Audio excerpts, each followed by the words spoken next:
did the impossible. She survived. 18 years, handcuffed, held captive in a backyard by a sex offender. An all-new interview about how you turn your terror into triumph. This makes you want to dance, doesn't it? The two daughters she gave birth to, now grown. How she feels about finding love today. And the unlikely video she wants everyone to watch to understand how you can save a life. Lessons for everyone about finding joy every day.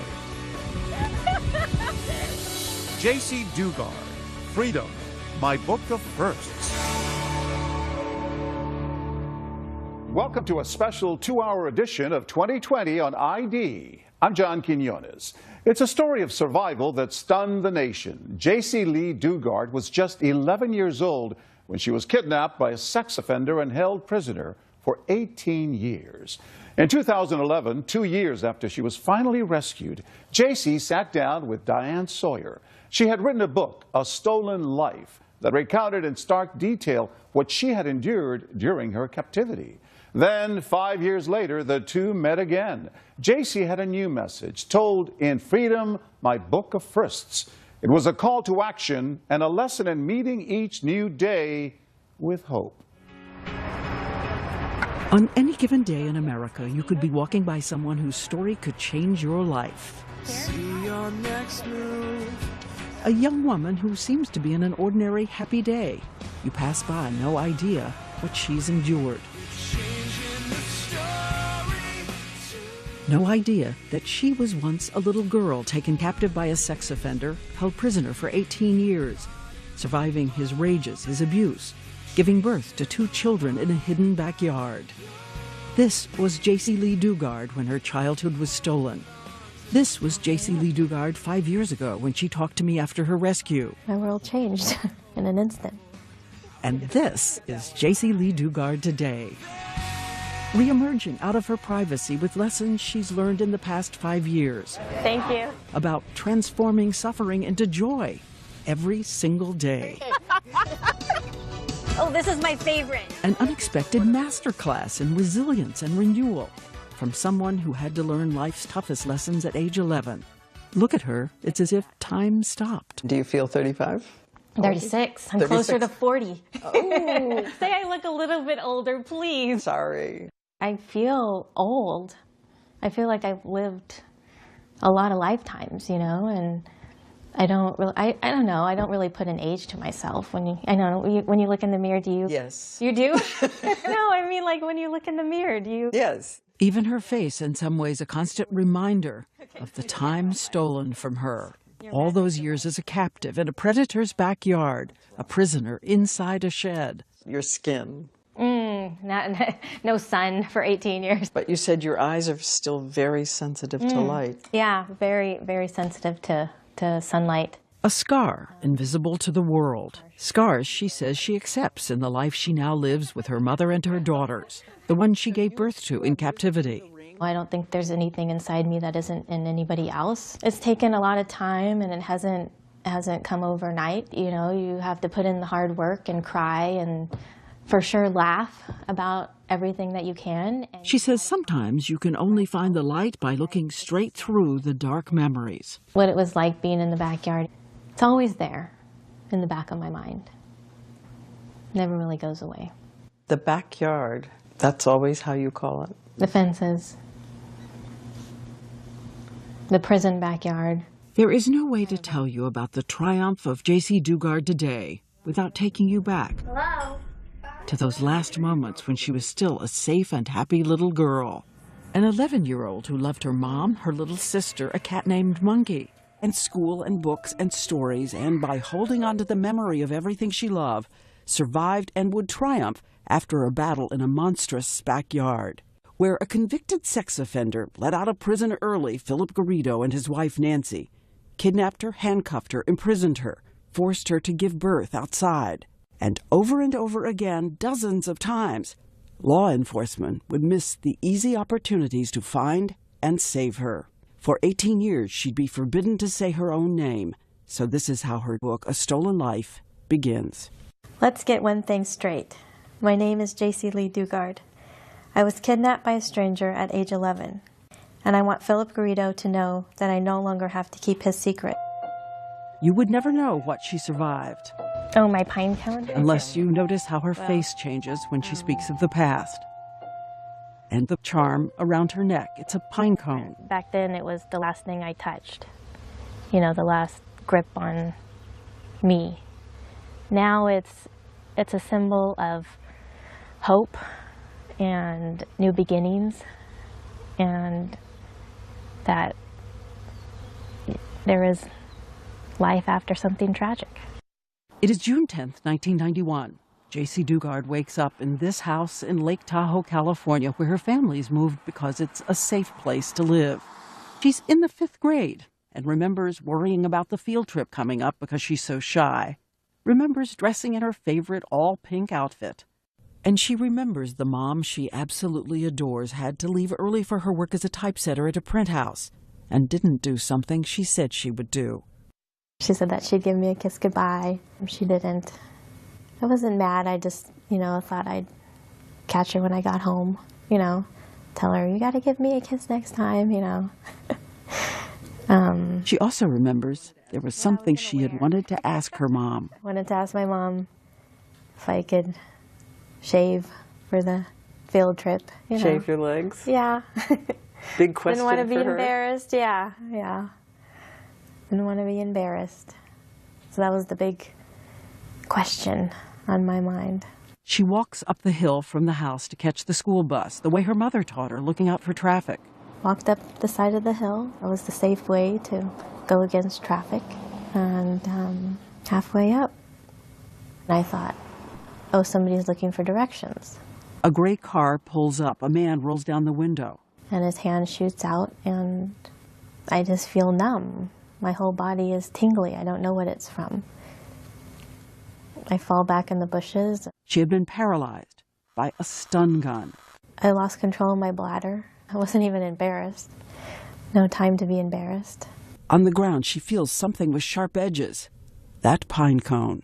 The last thing she touches before she comes to, face down on the floor in the back seat of a car. I remember my throat felt very dry and scratchy and like I had been screaming, but I don't remember screaming. The man behind the wheel is that convicted sex offender, and holding her down on the floor in the back is his wife, Nancy. The district attorney believes Nancy scouted the little girl for her husband as a prize. Did they say anything? Did you hear anything? No, not at first. After we were driving for a while, I heard the driver say, "I can't believe we got away with it." And he started laughing. I think I blacked out again or something. It was like the most horrible moment of your life, times 10. 120 miles later, this is where the car stops, a house on a neighborhood street. Garrido tells her to be quiet. I said, I think it's probably one of the only things I said was, my family doesn't have a lot of money, they can't pay the ransom. That's what I kidnap as ransom, right? Yeah. No. Not always. He is 40 years old, 6 feet 4 inches tall, 196 pounds. She is 11, 4 feet 6, 80 pounds. He takes away the pink clothes she dressed in that morning. The only thing she has left is a little ring shaped like a butterfly. She will hide from him for 18 years. There was a pallet on the floor, and then he said he'd be back later. And he shut the studio or the soundproof door, and then the other door with the lock. You heard Remember that lock? Yeah. I can still hear it consciously, or when I'm awake. Just some sounds and smells, and this don't leave you. He warns her there are dogs outside, Dobermans. They'll attack if she tries to escape. She notices there's one window covered with bars and a towel. He leaves. At one point, you write, you get up and you take your teeth and you pull a towel off. I wanted to see where I was. Yeah. I couldn't use my hands. And there was just weeds and some kind of fence. Naked, arms in handcuffs behind her back, she drifts in and out of sleep. crying? I didn't really want to because then you can't wipe them away. You know, then you get all sticky and, you know, I mean, that sounds awful, but, you know, I tried not to cry because I couldn't wipe them away or, you know, and then they get itchy. And She made a note to remember the sound of the train so it would help her mother find her. then later it was just listening to lawnmowers and airplanes, anything for human contact, I guess. I was so lonely.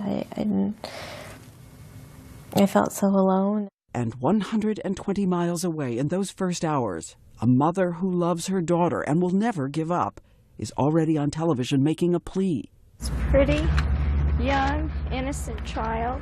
Friends have been searching all day and evening. Police started searching the neighborhood. Police set up a roadblock and go door to door. Her classmates are out in the streets holding up signs. And it's time that she comes home. But all alone, on that first night, Jaycee Dugard decides to cling to something that will sustain her. The moonlight streaming through the towel reminds her of her mother and gets her through the night. We would always sit on the porch and we would debate whether the full moon or the crescent moon was the better moon. I always liked the full moon and she liked the crescent. And just always made me think of her. Do you remember the song you and your mom sang? Looking at the moon? Hi, you are the moon. How does it go? I forget. I love the moon and the moon Sees me. I see the moon and the moon sees me. God bless the moon and God bless me. When we come back, a Time that mother's she comes search. home. You were always there. You never left me. Parole officers, doctors who miss what is in front of them. And the story Jaycee Dugard will tell for all the victims of sex abuse. A story she says is his shame, not hers. Stare it down until it can't scare you anymore.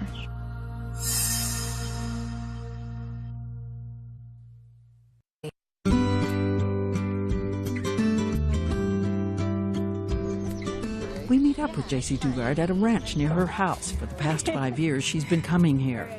It's a kind of unexpected training ground for building independence. There's a riot of animals of all kinds. And then down here is the barn. There are even miniature horses. Good girl. Aurora is a speed freak.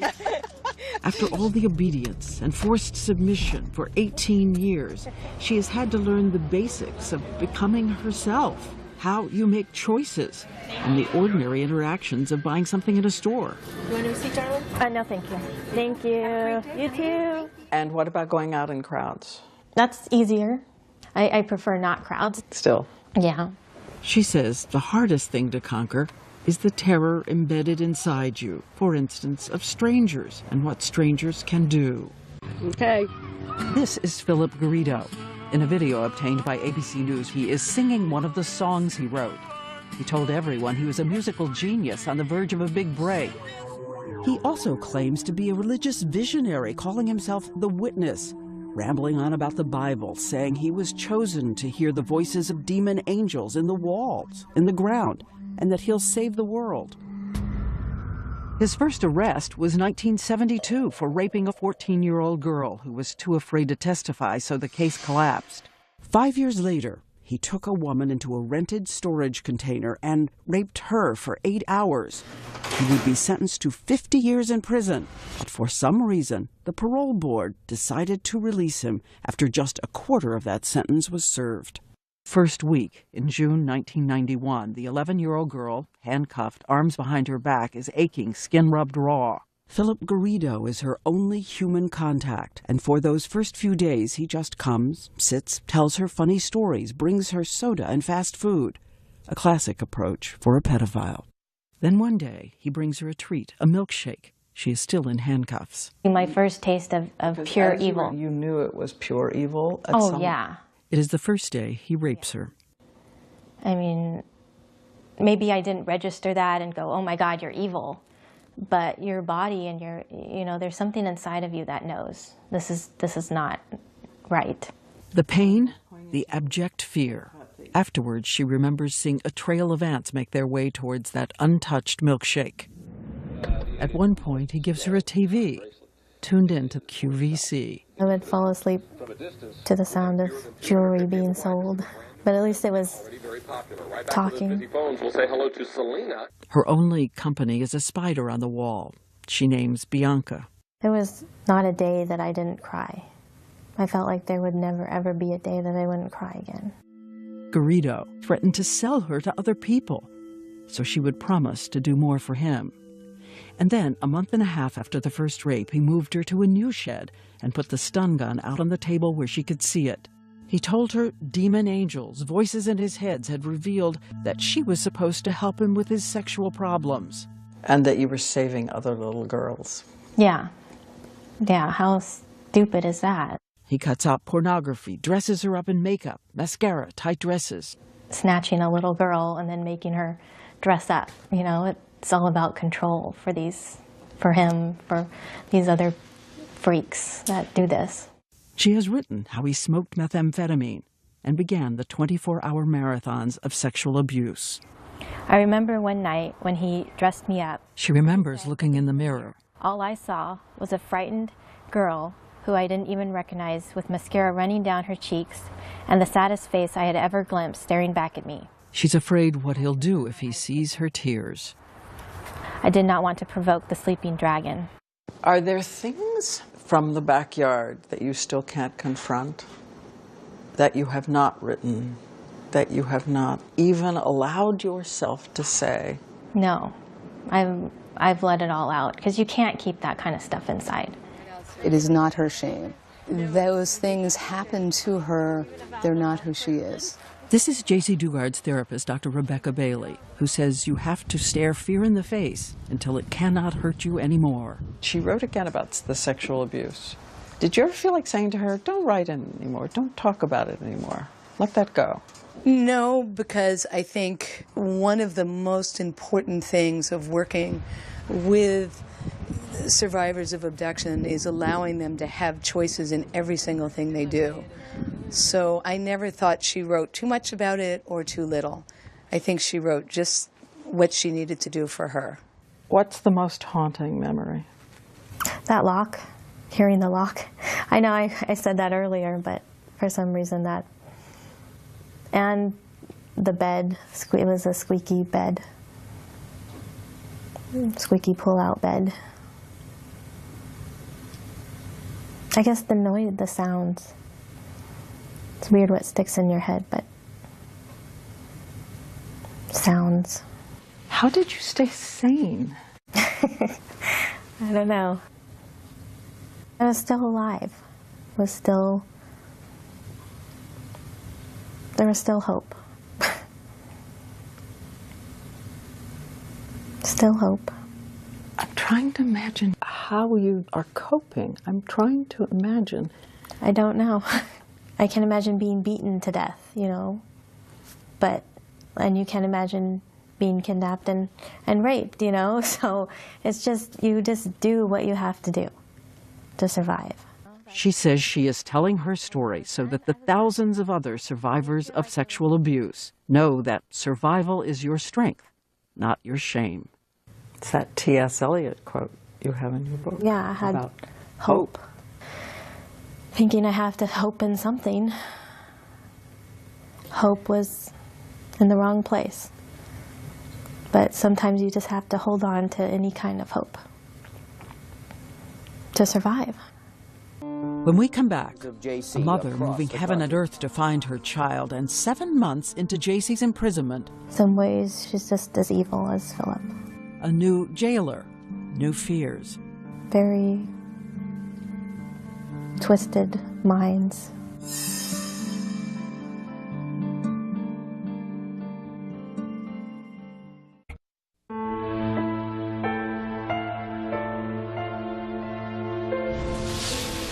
As we said, for 7 months, the only human being Jaycee Dugard would see was the man who was coming to rape her. Back home, that field trip she had worried about was long over. Back home, her 5th grade classmates have now graduated elementary school. Her mom is raising her little sister, feeding Monkey the cat, and asking everyone to keep searching and believing Jaycee will return. She is coming home. That gives me a lot of hope, a lot of optimism. Somebody's, feeding me dreams for a reason. And by the way, her biological father had left the family, was never in Jaycee's life. There was a stepfather, but Jaycee was not close to him. 2 hours away, Jaycee is now being moved back and forth from the soundproof room to the larger room where she's handcuffed to the bed. Her only company, a spider, she names Bianca. Then one day, 7 months in, Garrido says there is someone he wants her to meet, and he wants them to be friends. She enters the picture. Yes. Nancy. Nancy Garrido is his wife. They had met in a visiting room at Leavenworth Prison. He, a prisoner there, she visiting her uncle. She, a Jehovah's Witness. He talked to her about the Bible. She became his partner in the hunt for little girls. She was the other person in the car that day, the one who pinned Jaycee Dugard to the floor after the two of them had stun-gunned and grabbed her. Now, when she first walks in, she brings a purple bear. In days to come, a Barbie doll, chocolate milk.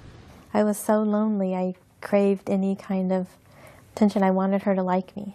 Because I felt like if she doesn't like me, then I'm going to get in trouble. Jaycee remembers using the cartons from the chocolate milk to try to make furniture for her Barbie.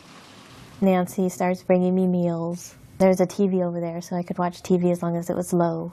she told you she was sorry what they'd done to you? Mm-hmm. She told me that. She cried too. In some ways, she's just as manipulative because she would cry and say, I can't believe that he did this. I wish he would have got a headache that morning that he took you. And she knew everything. Yeah, she knew everything. Everything. What makes somebody do that in the first place? Take somebody else's child just to satisfy your husband. I don't know, she's just as evil as Philip. Very twisted minds. Twisted. Okay. Does it say record still? Yes. Good. And remember the video of Philip Garrido playing his guitar? In fact, he is at a children's playground. His wife Nancy is holding the camera and will furtively move it off him away to gather pictures of little girls. You got me real good? Yes. I can see you really good. And don't forget, he is a convicted sex offender supposed to be monitored by law enforcement, at times even tracked by an ankle bracelet. As we said later, we will go to law enforcement and seek answers. When they are arrested, Nancy Garrido will also be charged with kidnapping and rape by force. We remember a moment from the courtroom. Philip Garrido, Nancy Garrido, in a jury box separated by their lawyers. And suddenly he looks at her and mouths the words, I love you. And like her husband, Nancy Garrido will use manipulation on their 11-year-old prisoner, alternating motherly concern with coldness and cruelty. Jealous. Very jealous of me for some reason. Like I wanted her husband to rape me. Very jealous and sick. She worked by day as an aide in a nursing home, but when Philip Garrido vanished for a month, she replaced him as jailer. A whole month. He's gone. Yeah, she said that he was on an island with a friend, but he was actually sent back to prison. Only for failing a drug test. So it's the two of you. Yeah. She would lock us in every night. She wanted to watch this scary movie called The Unborn. It was awful. It was very scary. And then she would leave in the morning and lock the door. And the two of them also worked together to use Jaycee's love of animals to manipulate the little girl, giving her kittens that would then mysteriously vanish. Well, it was Tigger, and then it was Snowy, who, I don't know what happened to her. Another kitten was named Eclipse, a girl kitten. Jaycee loved so much she asked for paper and a pen to make a little diary. She writes how grateful she was for the little kitten and how much the Garridos told her they paid for her, adding, last night I started to cry and she heard me. She came to me and sat next to me, and after that I felt a little better. She means more to me than my own life. I see her love for me. And every entry is studied with a little heart on a string, like a balloon. The little kitten Eclipse would also disappear during one of Garrido's drug-filled runs. Garrido happened to notice that his captive had signed her name, Jaycee, on that journal. I actually wrote my name, Mm-hmm. and I tore it out when he saw it. Because he said you had to. Yes, and that was the last time. The last time for 18 years she'd be allowed to write or speak her name. Losing her name and fighting to hold on to the memory of the face that is keeping her alive, her mom. I wanted to see her more than anything. And worried you'd forget. Worried I'd forget what she looked like or what she sounded like. Would she forget me? Would she want you after this?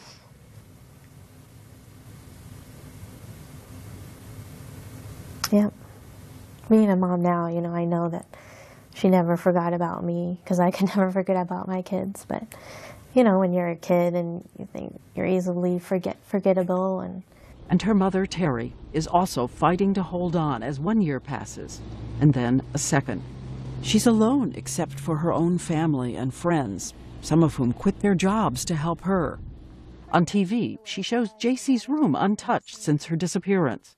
It's where Terry says she goes to pray every night. Even though she's not here, she's still in my heart. And when 34 months have passed, 1,029 days since Jaycee Dugard was kidnapped, sometimes the handcuffs would come off. Do you remember the day you weren't handcuffed anymore? I don't remember the exact day. Just all of it. I don't know if it was all of a sudden. It was over time. But she would still always be locked in a bolted room. One night, the Garridos are with her. They are watching the 10 Commandments on TV. For the first time, they bring her cooked food, corned beef and cabbage. It's Easter, 1994. And then they tell you they think you're pregnant. Yeah. 4.5 months pregnant, 13 years old. When we come back, Jaycee recounts the ordeal of giving birth. You're in labor and there's nobody there. Just scared. It was terrible pain. Didn't know what was going on. And a new fear. He held her in a chair and prayed that he would never hurt her. Stay with us.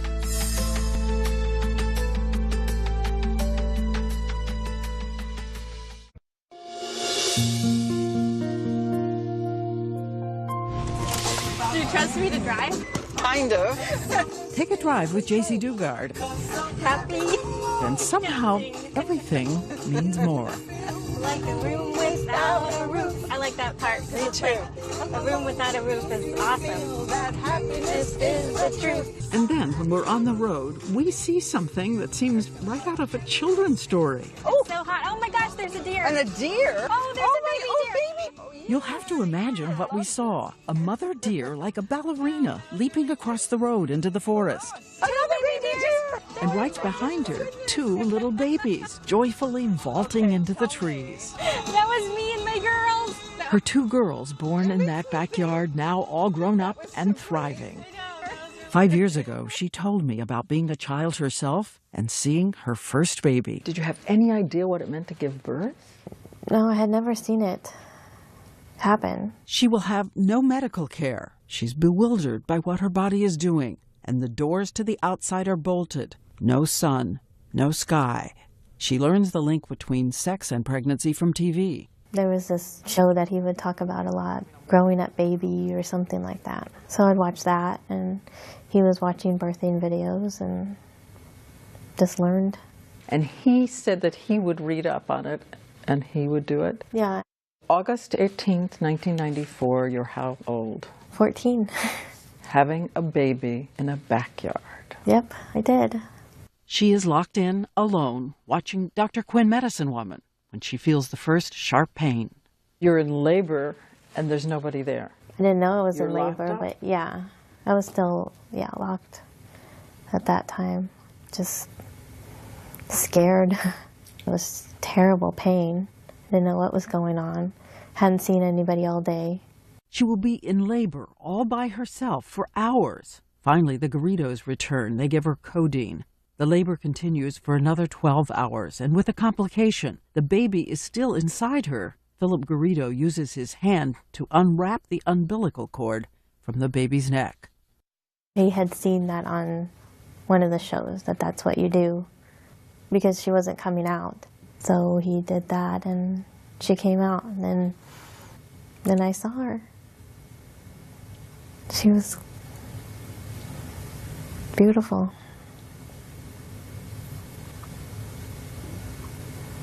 I felt like I wasn't alone anymore. I had somebody that was mine. I wasn't alone. And I knew I could never let anything happen to her. I didn't know how I was going to do that, but I did. And when Garrido takes the baby, he held her in a chair and prayed that he would never hurt her. Was it your terror? Yeah.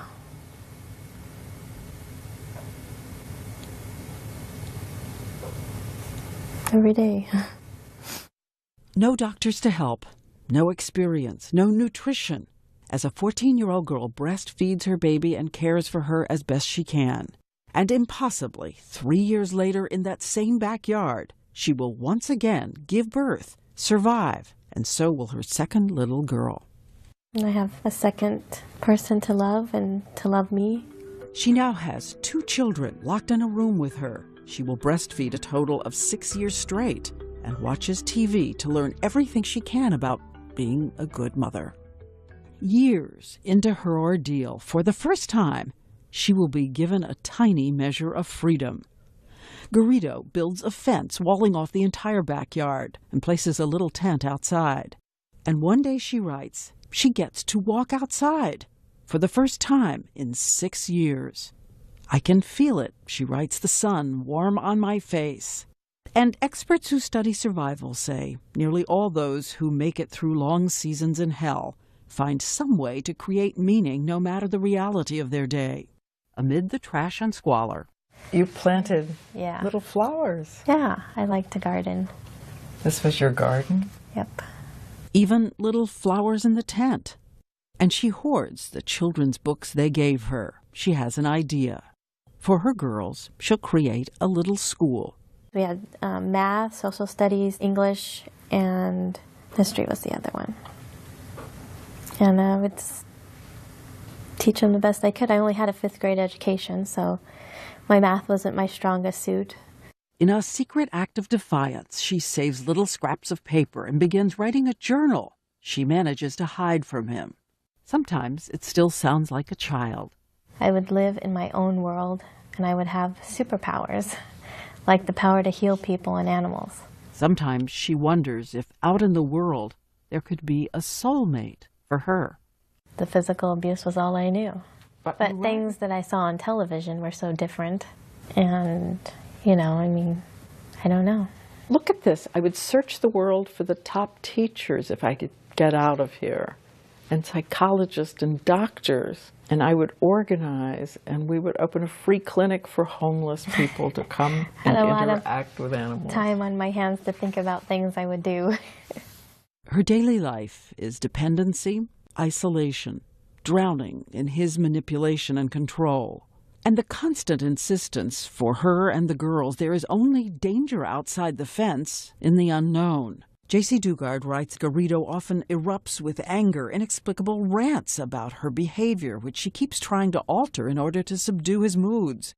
She says she had to study his rages, his demands, and writes about animals in the wild that play dead to survive. I was a predator and prey, very much prey, obviously. But predator too, I really had to analyze him and stay alert, stay sane. And then one day, Garrido tells her she has to help him make Nancy feel better. So he's decided that from now on, Nancy will be the girl's mom. Jaycee is just to be the sister.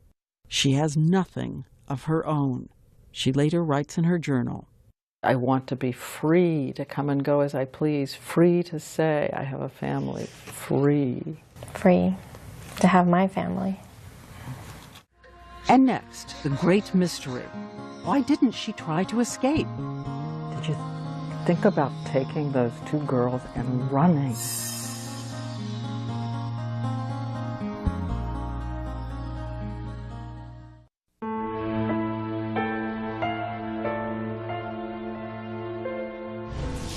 For 18 years, Jaycee Dugard was held prisoner by Philip Garrido and his wife. But as you're about to see, sometimes she was hiding in plain sight.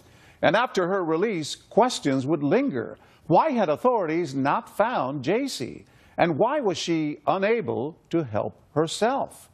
Once again, here's Diane Sawyer. Why is this door blocked?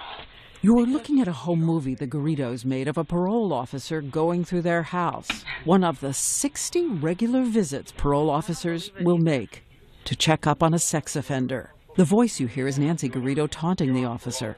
What does a parole agent do for his parolee? Ma'am, you can come in office and we'll discuss that. As the parole officer fails to find Jaycee Dugard 30 feet away. On another occasion, Garrido actually lets her into the house. She even has a casual exchange with a parole officer, not daring to say who she was. I actually talked to one of the agents, and the agent proceeded to give Philip his urine test and left. This made me feel like didn't really care. A neighbor called 911 once and said she had seen girls in his yard. Nothing was done.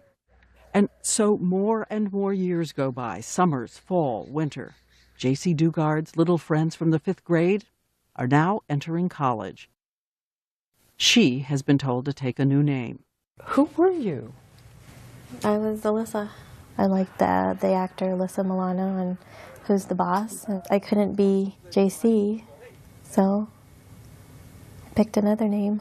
And who were you inside when you would be out among people? Hiding. Afraid I'm going to make a mistake and do something wrong. And no one seemed to see you? No, nobody noticed. She said by then she'd gained weight and her blonde hair had turned brown. Did you know that there was an artist's attempt to imagine what you looked like? What do you think? I don't think it looks like me.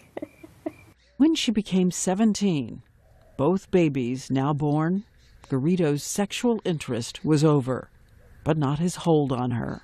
When we talked 5 years ago, we think you can almost see something haunting her as she looks back at who she was then. Did you think about taking those two girls and running? I'm sure I did, but it wasn't something I felt I could do. Because? The situation felt like it wasn't an option. I don't know how else to explain it. There was no leaving. What would it have taken for you to believe you could leave? I've asked myself that question many times. The mind manipulation, plus the physical abuse I suffered in the beginning. There was no leaving. Maybe if one of the girls were being hurt. And everyone who thinks that maternal impulse would just scoop them up to run doesn't... They were safe. I was being told that the outside world was dangerous. I couldn't ironically enough, filled with rapists and pedophiles. Yes, and pedophiles. I couldn't protect them out there. It's like what I knew was safe, the unknown that was out there was terrifying, especially when thinking about the girls. Garrido had built fences around her so much higher than the ones we can see. And even when she's in her 20s, Garrido has started a printing business and she's designing cards and invitations on a computer with internet. Her mother is on her mind, but her hands are still unable to move. He said that the computer keeps track of all that stuff and he could see that. A couple of clicks. A couple of clicks. But you never... I never did it. Something always held me back. It was like I still had those handcuffs on. Which brings us to one of the great mysteries of human behavior. What was the psychological stun gun that paralyzed her action, even when the doors were unlocked? Classic. Classic. Manipulation, being responsible for everything from time to food to human companionship. And you see it over and over again. You do see it over and over again. Her therapist, Dr. Rebecca Bailey, says what happened is a kind of coping and adaptive helplessness. It comes with years of abuse, when emotional handcuffs become stronger than tangible ones, when wielded by an expert predator. Which is why Jaycee Dugard says she's on a kind of mission today to change the way we talk about victims. She's even been invited to speak at Yale and Harvard and Mass General. Hi, everyone. My name is Jaycee Dugard. Reminding everyone what terror does to you and how many children never make it back alive. She's outraged by a phrase used often in this country. She says the phrase implies that children cracked by terror and abuse become affectionate toward their captors. The term is Stockholm Syndrome. Is it Stockholm Syndrome? Stockholm Syndrome. Stockholm Syndrome, which means she developed a bond with her abductor. Bond gets deeper the longer the person's held in captivity. Stockholm Syndrome was first used in the 1970s in Sweden to describe a connection hostages formed with bank robbers there. Why do you hate the phrase Stockholm Syndrome so much? Well, it's degrading. Having my family believe that I was in love with this captor and wanted to stay with him. I mean, that is so far from the truth that it makes me want to throw up. You know, it's disgusting. I adapted to survive my circumstances. There's just no other way to put it. What was he to you? He was always my captor, you know. I never forgot that. Never forgot that. But even as Jaycee Dugard was drowning in the undertow of Philip Garrida's paranoia and control, she managed to cling so fiercely to her fading memories of mother, love, and hope. And look again at her secret journals, where she makes a little list of dreams for the future. First thing on the list. See my mom. See my mom.